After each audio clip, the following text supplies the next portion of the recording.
How do you evaluate the election results? Well, if we're talking about the official results, they certainly deviate from the real vote. And although this is quite common for Russian elections for many years already, this time around many observers would say that the difference is even larger than previously.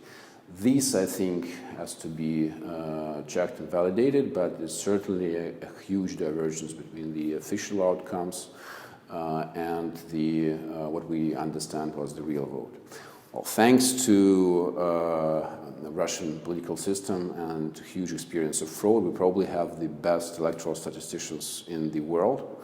And now they made the first estimates. These are raw estimates, they have to be validated. But the estimates that the vote for the ruling party was 30% with a 35% turnout.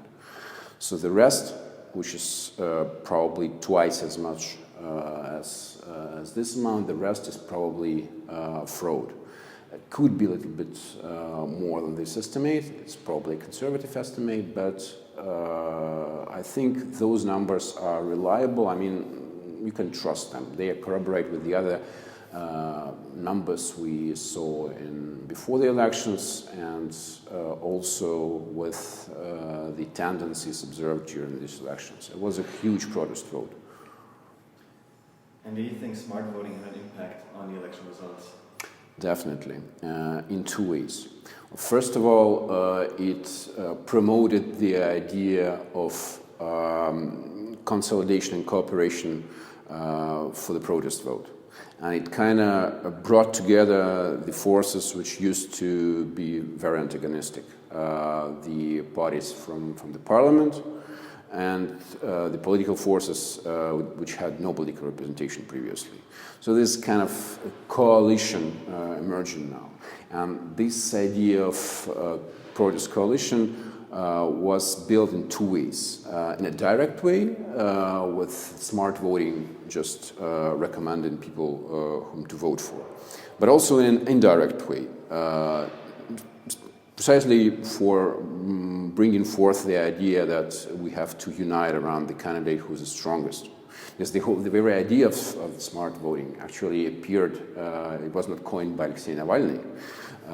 It came to his mind after the elections of 2018, where there was a spontaneous coordination around the protest candidates. So this is what is developing now, and in this way there is a strong influence, and it is reflected in the vote for the Communist Party, because the Communist Party usually benefits most from the smart voting. It's just the first alternative to the ruling party, and that's why it benefits most. But also a second way in which it affected the outcomes, and it could be most clearly seen in Moscow and St. Petersburg, where, as far as we can tell, in Moscow, perhaps 12 out of 15 seats were won by the smart vote candidates, the candidates supported by the smart vote. And in St. Petersburg, it is likely that it was 8 out of 8 seats. Now, of course, the results were reversed in Moscow with the electronic voting, which came a little bit late, just 15 hours after the end of the vote, when the polling stations were closed. Now, 15 hours they were waiting to release the outcomes of the vote, and it reversed completely all the districts. In St. Petersburg, they had no e-vote, so they had to resort to good old technologies to simply beat up the observers and change the numbers. But there is an obvious discrepancy between those results, and it is more or less clear for the population in both Moscow and St. Petersburg what the real results are. So in Moscow and St. Petersburg, obviously the results are not legitimate. And this is the second way in which smart vote affected the outcomes. I see. And you mentioned the communists. Do you think they can become a real opposition now? Well, they cannot tend to do so, not because they are particularly unhappy with with the system, but because they're forced to do so. The Communist Party almost slipped to the third place 5 years ago, which would put it in a very, very dangerous position because its electorate is getting older, and if it loses the image of the first alternative to the ruling party, then it simply starts losing the vote very rapidly. So it had to radicalize a little bit. During 2 or 3 years, I guess, it was letting new stream in the younger candidates, many of them with social democratic leanings. They changed the agenda. They deprioritized the so-called national patriotic agenda, what they call national patriotic agenda, basically extreme far-right agenda. So they almost abandoned it in favor of the soft left-wing social democratic agenda. And that allowed them to benefit on the local elections in 2019 and 2020, partially.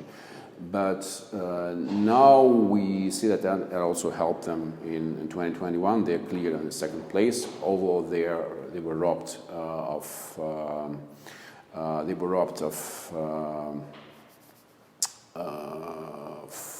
many votes during these recounts, and now they're announcing a public gathering to protest the outcomes. Now the question is, of course, if what they got from this tactical move, what are the conclusions they make? Probably they will be offered something not to get too radical. Well, we shall see if they accept the deal, because the problem with this deal is that they've been deceived by Putin too often previously, and they keep it in mind. So every time they trust Putin, they put themselves in a very precarious position where they can lose their standing in the system completely, and that would bring the party to a collapse. So, well, there is a trade-off now. It depends on how they evaluate the efficiency of this strategy. Obviously, if they, if not for this fraud, they would have much more seats in the parliament, and many of those seats would be exactly from those young social democratic candidates. That would have definitely changed the party, because that would meant that the strategy was efficient. Now that they're robbed of this vote, well, that's not that clear. So probably they will try to balance, but at this point they're kind of in the middle between the fake opposition and the real opposition. And now that the whole and there used to be a very clear line between the so-called systemic opposition and non-systemic opposition in Russia. That was the way the whole field was managed for a long while. So now, with the huge crackdown on the non-systemic opposition, the Communist Party actually stands on this line, and the whole line is blurred now due to the Communist Party. So we shall see if there will be attempts to redraw this line, and what would be the attitude of the Communists. Would they stand on one side of the line or the other?